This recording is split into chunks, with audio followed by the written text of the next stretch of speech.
Watching live from Paris here at France 24. Time now for our culture update, and we're joined in the studio by Iris Brey, our books critic. Now, it is the time of year here in Paris where, of course, it's the rentrée littéraire. All of the big books are being published. Two of them are translations of American authors. Laura Kasischke, you'll tell me how to pronounce that. How to pronounce that. And Louise Erdrich. Both novels have a common theme, and there's a movie coming out too. All very exciting. Tell us more. Yes, the latest Arnaud Desplechin movie came out yesterday, and the title of this movie is Jimmy P.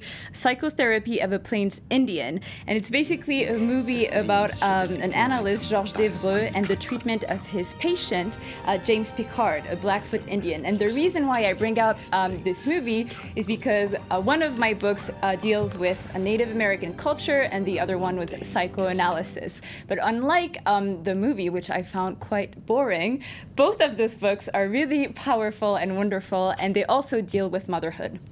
Okay, of the two, it's the Louise Erdrich book that's talking about Native American issues. Yes, absolutely. As you might know, her father is German American and her mother is from Native American descent.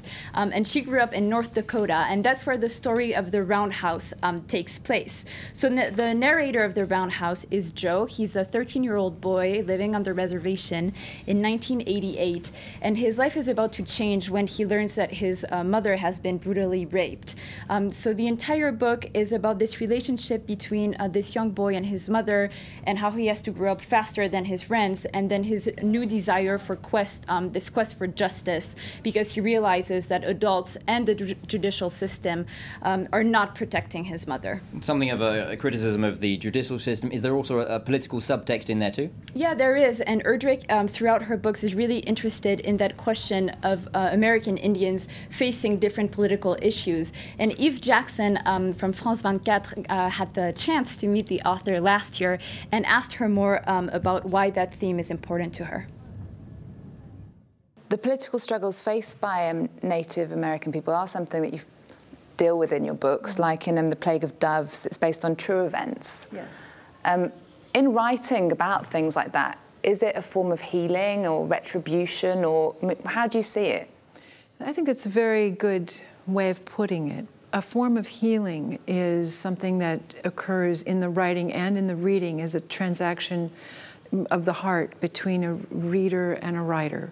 So that's how I hope the books come across, although there's often violence, but there's also incredible joy and peace in Native culture, and I hope that comes across too.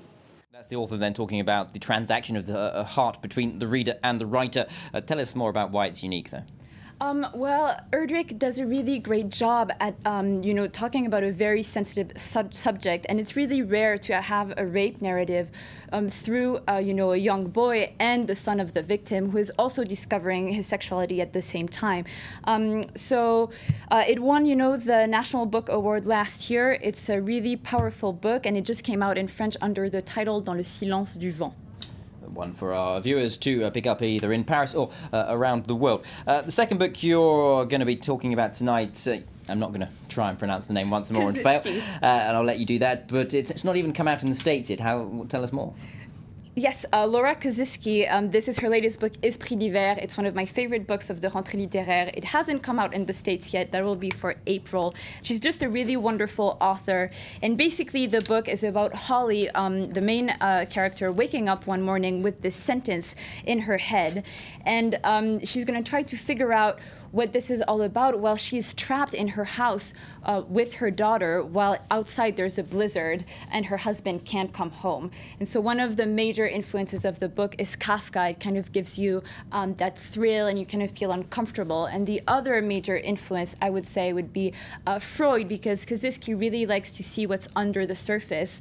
And it made me think of this notion of the uncanny, and the book has just been retranslated in French as L'inquiétant familier, what's disturbingly familiar, and that's what the book is all about, and I definitely recommend it. Esprit d'hiver, or Mind of Winter, by Kasischke. Okay, Iris Brey, thank you very much for that update on what to put on your reading list as we get into the rentrée littéraire here in France. You're all watching France 24. That was our culture update. More news and headlines just after the break. Do stay tuned.